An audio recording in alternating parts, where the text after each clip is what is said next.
Chers citoyens de Russie, chers amis à travers le monde, demain je me rendrai en Alaska, sur invitation officielle du président des États-Unis, Donald Trump.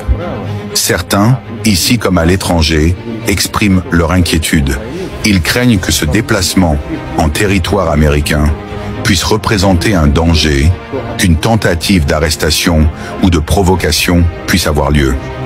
Je tiens à vous rassurer et à rappeler à tous quelques vérités fondamentales. Le respect entre grandes puissances, l'Alaska, vous le savez, fut autrefois une terre russe. Elle se trouve à seulement quelques kilomètres de nos côtes, dans cette région stratégique de l'Arctique, où la Russie possède la flotte la plus puissante du monde. Ce déplacement n'est pas une aventure improvisée, c'est un acte diplomatique mûrement réfléchi.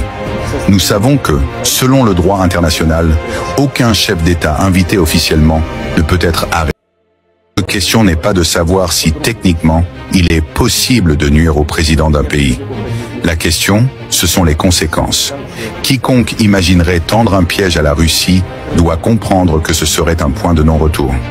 Nous sommes une puissance nucléaire. Nous avons les moyens de frapper vite, fort et de façon décisive.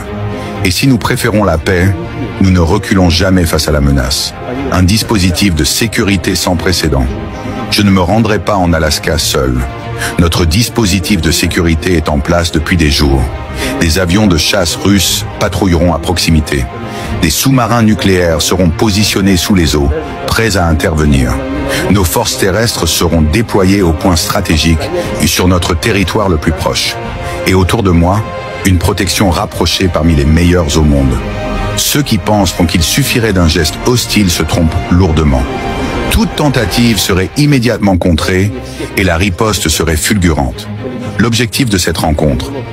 Certains, en Europe ou à Kiev, redoutent cette réunion.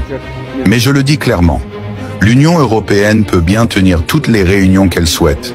Zelensky peut multiplier les discours. Cela n'aura aucune influence sur notre dialogue avec Washington. Ce sont les États-Unis qui financent, arment et conseillent en l'Ukraine. Ce sont eux qui en réalité pilotent ce conflit depuis le début. Et ce sont donc eux qui peuvent décider de le faire cesser. La Russie ne se bat pas contre l'Ukraine en tant que telle. Nous nous opposons à l'implantation de l'OTAN et des forces occidentales à nos portes. Notre objectif est simple, la sécurité de la Russie et le respect de notre souveraineté. Ce que nous voulons, nous demandons la reconnaissance des territoires qui ont choisi de rejoindre la Fédération de Russie. La garantie que l'Ukraine ne rejoindra jamais l'OTAN. L'arrêt total des livraisons d'armes et du financement étranger à Kiev. Si ces conditions sont réunies, la paix reviendra rapidement. Si elles ne le sont pas, nous continuerons notre opération, pas à pas, jusqu'à ce que nos objectifs soient atteints. Message aux Russes et au monde. Je comprends les inquiétudes de nos concitoyens, mais je vous le dis, nous sommes prêts à toutes les éventualités. Ce voyage est un message. La Russie dialogue d'égal à égal avec toute puissance, y compris les États-Unis, mais elle ne courbe jamais les chines.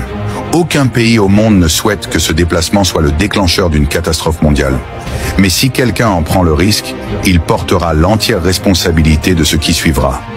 Vive la Russie, et à vous, citoyens russes, amis et soutiens de la vérité dans le monde entier, je veux dire ceci, ne laissez pas ce message rester confiné.